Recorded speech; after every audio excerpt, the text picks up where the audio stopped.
Alors bonjour tout le monde, mon nom est Claude Hurtaud, pasteur de l'Église de l'Espoir des Mille-Îles, ici même à Sainte-Thérèse, bienvenue. Alors aujourd'hui on est le 3 décembre 2020 et puis dimanche dernier on a demandé aux gens s'ils voulaient bien prendre le livre de Luc et à chaque jour lire un chapitre. Donc aujourd'hui ce serait le chapitre 3.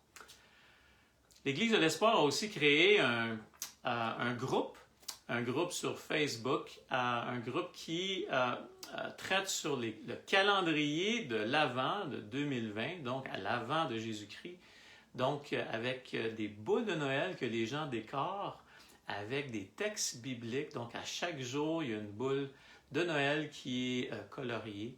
Et puis c'est le fun pour les enfants, puis c'est même fun pour nous autres. Nous autres, on participe à ça aussi. C'est très agréable. Alors vous pouvez aller sur le site de Facebook de l'Église de l'Espoir des Mille-Îles. Alors, on vous encourage à pouvoir participer à ça pour juste avoir un sentiment avoir un sens d'appartenance à un petit groupe où on discute ensemble des versets bibliques de l'Avent de Jésus-Christ. Alors, on vous encourage d'être là. Maintenant, pour nos capsules du mardi et le jeudi, donc, on continue les essentiels donc, de la foi. On a parlé de l'amour de Dieu, de l'Évangile, de la prière, la grâce de Dieu. Et là, on est sur le sujet de Dieu. J'en ai les frissons de commencer à rentrer ou à continuer dans ce sujet-là. On a vu comment que, dans la première petite capsule, on a vu comment que Dieu est. Où il va dire à Moïse, justement, va leur dire que je suis. Vous pouvez lire dans Exode. Que Dieu parle aussi dans Ésaïe 1, verset 2, que Dieu, l'Éternel, parle. Donc, ça fait partie de Dieu. C'est le désir de Dieu qu'il a simplement dit une parole. Et la terre et les cieux ont été créés dans Genèse 1. Mardi passé, on a parlé de la souveraineté de Dieu, de l'indépendance de Dieu, qu'il est complet en lui-même, qu'il n'a pas de besoin de rien, il n'a pas besoin de personne pour pouvoir fonctionner. Il est lui-même le Créateur, il n'est pas une créature, mais il est le Créateur. Alors, il est souverain sur toutes choses. Et aujourd'hui, j'aimerais aborder le sujet de l'immuabilité. Alors, c'est une petite capsule, quelques versets, juste pour vous donner un aperçu de qu'est-ce que l'immuabilité est. Et c'est quand même assez exceptionnel de pouvoir rentrer, puis s'il vous plaît, ne rentrez pas dans cette connaissance en pensant que vous savez c'est quoi. Parce qu'une chose que j'aimerais qu'il se produise dans nos vies, moi c'est ça que ça fait quand j'étudie ce genre de sujet-là, ça m'amène dans la crainte de Dieu. Puis on sait que le début de la sagesse, c'est la crainte de Dieu que nous dit les Proverbes. Donc, le sujet de l'immuabilité devrait produire cette crainte, cette sainte crainte de Dieu. Non pas un Dieu qui est un tyran, qui va utiliser sa puissance, sa grandeur pour nous frapper ou pour nous... Non, il va utiliser Vous savez, toute sa puissance est contrôlée par sa grâce, est contrôlée par son plan, est contrôlée par qu'est-ce que lui a décidé. Et Dieu n'est pas émotionnellement variable. Et c'est ça qu'on va voir. Il a des émotions, mais faisons attention, il ne change pas. Et donc, l'immuabilité, c'est simplement ce mot qui veut dire il ne change pas. Donc, il est constant, il est éternel, il est infini, il est invariable, il ne peut pas changer du jour au lendemain, parce que tout changement révélerait un Dieu qui n'est pas complet en lui-même. Tout changement amènerait une idée que Dieu doit s'améliorer ou doit s'améliorer, doit évoluer ou grandir. Et donc, Dieu ne change pas, donc il n'évolue pas, il ne change pas et il ne grandit pas. Il est complet en lui-même et il est parfait en lui-même. On a vu ça dans Psaume 103, verset 19, mardi, par rapport à la souveraineté de Dieu, comme quoi que Dieu domine sur toute chose. Donc, il n'y a rien qui peut être au-dessus de lui. Il n'y a rien qui peut créer dans sa vie à lui un changement, parce qu'il domine sur toute chose. Il ne sera jamais plus saint ou moins saint qu'il est aujourd'hui. Il ne sera jamais plus sage ou moins sage. Il est sagesse. Il ne sera jamais plus juste ou moins juste. Il est lui-même. Il incarne lui-même la justice. Il ne sera jamais plus ou moins miséricordieux. Il incarne lui-même la miséricorde. Et donc, quand on parle de ça, et on peut dire pour la grâce de Dieu, on peut dire pour l'amour de Dieu aussi, que ça ne pourra jamais augmenter ou diminuer, on peut dire que l'amour de Dieu est, que la grâce de Dieu est.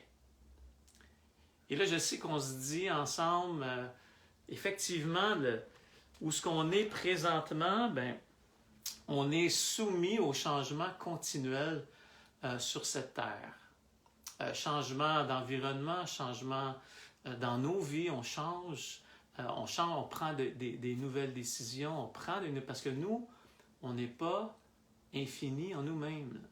Parce que nous, on n'est pas complet en nous-mêmes. On est une créature.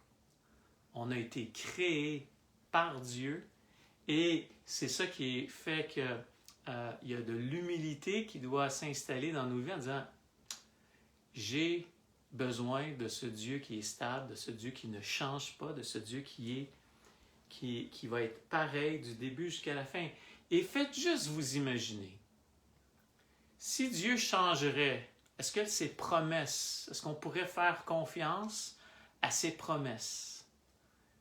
Et la réponse c'est non. On fait confiance à ses promesses parce qu'on le sait, c'est indéniable, Dieu ne change pas. Dieu est complet en lui-même, Dieu est parfait.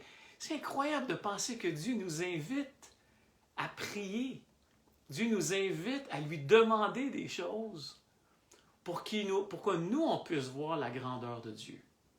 Il nous invite, demande-moi, ça va me faire plaisir. Tu sais, c'est quand même assez incroyable, c'est comme une promesse.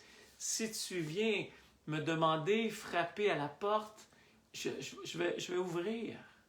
Si tu cherches, tu vas trouver. Donc Dieu, dans cette parole de promesse et dans toutes les promesses bibliques, Dieu ne change pas. Autant que Dieu garde ses promesses dans nos vies, autant que Dieu garde ses promesses aussi par rapport à notre salut, qui ne dépend pas de nous, mais Dieu nous a promis et il ne changera pas en cours de route. Il ne changera pas son idée en cours de route par rapport à notre salut. Le salut est venu par Christ et la parole de Dieu est claire là-dessus. Crois au Seigneur Jésus et tu seras sauvé. Si tu ne crois pas au Fils, la Bible est claire. Il y a effectivement un enfer qui attend celui qui a rejeté le Seigneur Jésus-Christ dans sa vie. Ce n'est pas la grandeur de travail que je fais, ça n'a aucun rapport, même si je viens devant Dieu, puis je regarde Dieu, j'ai fait plein de choses, Dieu ne changera pas. Quand on vient à lui par rapport au salut, Dieu ne changera pas. Le seul chemin qui a été donné à l'homme pour être sauvé, c'est Christ. Jésus-Christ, lui seul, est venu payer pour nos fautes, est venu payer pour nos manquements, pour qu'on puisse avoir la vie éternelle. Dieu ne changera pas. Donc, quand que je vais mourir, si je n'ai pas cru en Jésus-Christ, Dieu ne changera pas. La seule raison pourquoi que je peux rentrer dans les cieux avec Dieu pour l'éternité, c'est parce que Dieu nous a donné Christ et que Dieu ne changera pas quand on va arriver devant lui. Ça va être encore, est-ce que tu as le Fils? Dieu ne changera pas. Dans Jacques 1, verset 17, « Toute grâce excellente et tout don parfait descend d'en haut, du Père des Lumières, chez lequel il n'y a ni changement, ni ombre de variation. » Il n'y a même pas une ombre de variation. Est-ce qu'on peut lui faire confiance? Dans ce monde qui change continuellement, dans la politique qui change continuellement, dans l'économie qui change continuellement, dans nos vies qui changent continuellement, est-ce qu'il y a quelque chose qui ne change pas, puis on peut faire confiance? Oui, on peut faire confiance en Dieu. Dans Psaume 102, verset 28, ça dit « Mais toi, tu restes le même, et tes années ne finiront point. » La parole est claire, Dieu va rester le même. Il ne changera pas. Dans Malachie 3,6, ça nous dit « Car je suis l'Éternel et je ne change pas. » Je vais finir avec un texte dans Psaume 33, verset 8. Un texte vraiment intéressant, comme j'ai commencé cette petite capsule sur l'immuabilité. Il y aurait tellement de choses à dire là-dessus. Mais qu'est-ce que j'aimerais que vous apportiez aujourd'hui, puis qu'est-ce que ça fait dans ma vie à moi, c'est vraiment, encore une fois, la crainte de Dieu. Ça suscite la crainte de savoir qu'on regarde à l'extérieur, il y a tellement de changements, mais Dieu nous dit, moi je ne change pas.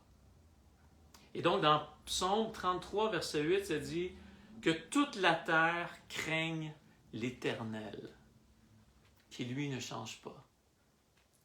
Que même quand il y a des moments de silence dans nos vies, même quand il y a des moments d'incompréhension dans nos vies, Dieu ne change pas. Que toute la terre craigne l'Éternel et que tous les habitants du monde tremblent devant lui. Car il dit, et la chose arrive. Il ordonne et elle existe. L'Éternel renverse les desseins des nations, il anéantit les projets des peuples. Écoutez bien ça. Les desseins de l'Éternel subsistent à toujours. Un autre point intéressant. Les desseins de l'Éternel subsistent à toujours. Les plans que Dieu a concoctés pour nous, ça dure pour toujours. Ça ne changera jamais. Alors pour ceux qui pensent que Dieu est plus en contrôle de ce qui se passe présentement, je m'excuse, mais c'est vraiment les Écritures, la Bible. Retournons à la Bible. Retournons simplement à ce que les Écritures disent. Retournons à ce que Paul dit, à ce que Moïse va dire dans la Torah, à ce que les psaumes vont nous dire, David, Salomon. Qu'est-ce que la Bible nous dit sur Dieu? Arrêtez et sachez que je suis Dieu. Et ça, cette connaissance de Dieu devrait créer en nous un engouement, un désir, un privilège incroyable, une joie de savoir que Dieu, qui ne change pas, a décidé de donner son Fils. Il s'est incarné dans un homme. Il est venu naître dans une petite crèche. Inoffensif. Il est venu vivre sur la terre. Il est venu s'identifier à nous. Il est venu prendre notre place à la croix du Calvaire pour que vous puis moi, on puisse bénéficier du fait qu'effectivement Dieu ne change pas. Alors, je vous encourage à méditer sur les versets qu'on a parlé aujourd'hui. La semaine prochaine, on va revenir ou on va continuer sur les essentiels de justement les attributs de Dieu, le caractère, qui est Dieu, et on va adresser le sujet de l'omniscience et de l'omnipotence. Donc, le tout savoir de Dieu et la toute puissance de Dieu. Donc, mardi et jeudi prochain, on va traiter sur ce sujet-là. Alors, je vous encourage à continuer à lire. On est le 3 décembre, donc à lire Luc 3 aujourd'hui et de continuer à lire un chapitre de Luc par jour jusqu'au 25 décembre. Alors, je vous encourage à faire ça. Merci d'avoir été avec nous et soyez avec nous dimanche à 10h sur le même poste, donc sur le Facebook de l'Église de l'Espoir d'Émile-Île. Alors, on vous encourage d'être là. Merci et que la grâce et que la paix, que la grâce et la paix soient avec nous tous. Merci à vous. Bonne fin de journée.